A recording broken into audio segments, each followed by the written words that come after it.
Appendix B. W.C. White's statement made to W. Eastman. November 4, 1912. Eastman was the Publishing Department Secretary of the Southwestern Union Conference. It seems to me, Brother Eastman, that we must hold fast our confidence in the great Adventist movement of 1844, and we should not be easily moved from the positions held by the leaders in that movement and by the pioneers of our own denomination. At the same time, I believe we should encourage our editors, our ministers, and the teachers in our schools, and the rank and file of our people, as far as they have time and opportunity, to be thorough Bible students and faithful students of history, so that they may know for themselves, and so that they can prove to people who do not accept our denominational books as authority the points that we hold as a people. It is my conviction that those who write for our denominational papers regarding prophecy and its fulfillment ought to be encouraged to give deep and faithful study to the subjects about which they write, and to use in their arguments references and quotations from those historians which will be accepted by the readers as authority. It may be all right for a preacher in presenting biblical expositions to his congregations to quote from Daniel and Revelation and Great Controversy as well-expressed statements of his views, but it could hardly be wise for him to quote from them as authoritative histories to prove his points. I think you will discern the reasonableness of this proposition. A Presbyterian who was endeavoring to prove the soundness of his theories to a congregation of Methodists would not be expected to depend largely upon Presbyterian writers to prove his points. Nor would a Methodist who was endeavoring to convince a Baptist of the soundness of the Methodist religion make the greatest headway by using Methodist writers as his authority. In all our work, we must study to follow methods that are most effective. When it comes to the matter of writing our expositions of doctrine or of prophecy, still greater care must be taken by the writer than by the preacher to select those authorities which will be accepted as authorities by the critical and studious reader.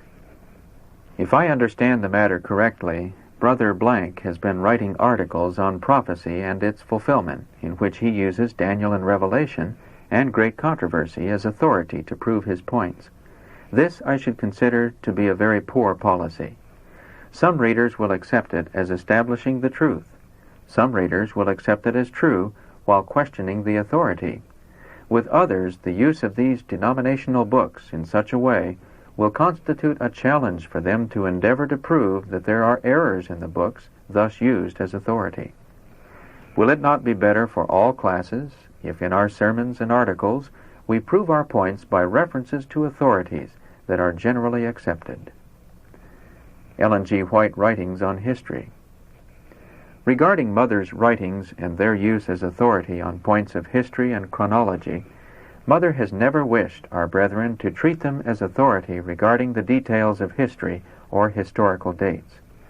The great truths revealed to Mother regarding the controversy between good and evil, light and darkness, have been given to her in various ways, but chiefly as flashlight views of great events in the lives of individuals and in the experiences of churches, of bands of reformers, and of nations. What has thus been revealed to her she has written out first briefly in the early writings, and then more fully as in spiritual gifts, and in spirit of prophecy, and finally in the Great Controversy series. When writing out the experiences of reformers in the time of the Reformation and in the great Advent movement of 1844, Mother often gave at first a partial description of some scene presented to her.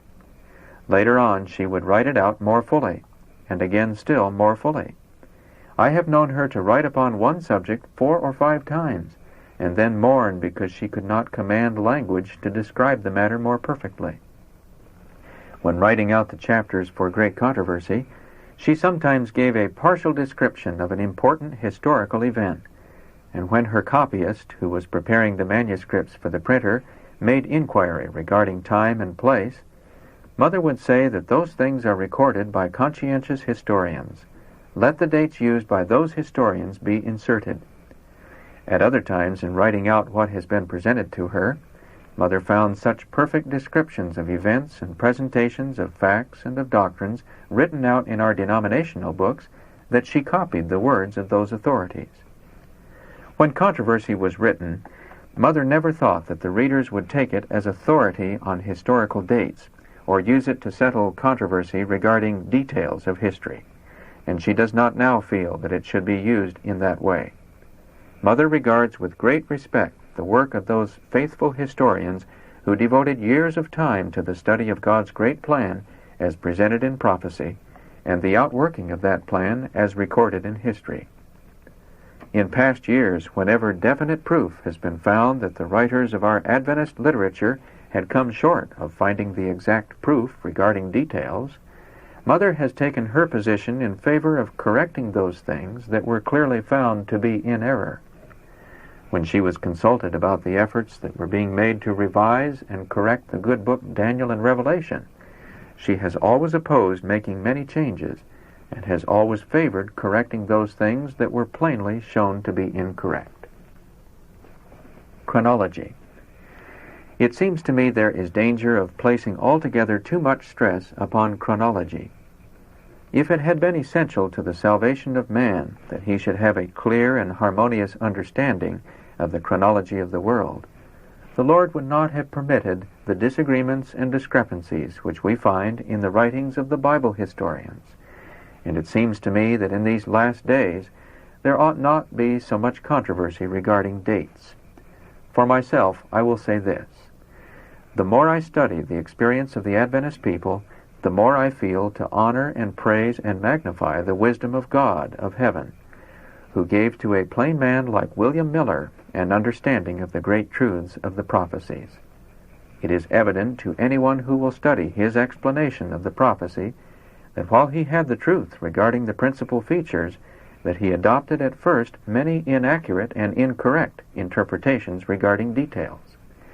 At first these were accepted by his associates, but God raised up scholarly men who had enjoyed broader opportunities for study than Miller.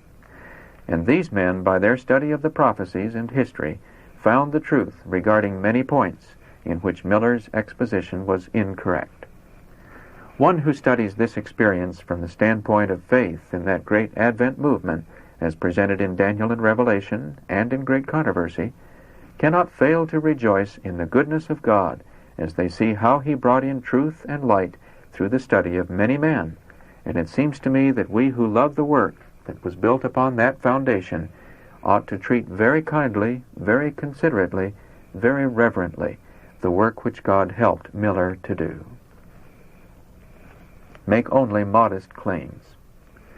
But if we claim that Miller and his associates had a perfect and complete knowledge of the truth regarding the correspondence of history with prophecy, or if we claim for the pioneers in the third angel's message that their knowledge was complete and infallible, if we say never in the history of this cause have we been obliged to confess ourselves in error, we shall unwisely and unnecessarily challenge criticism that will display to the world in a manifold and exaggerated light the imperfection and inaccuracies of some of our expositions, which have been corrected by the results of faithful study in later years.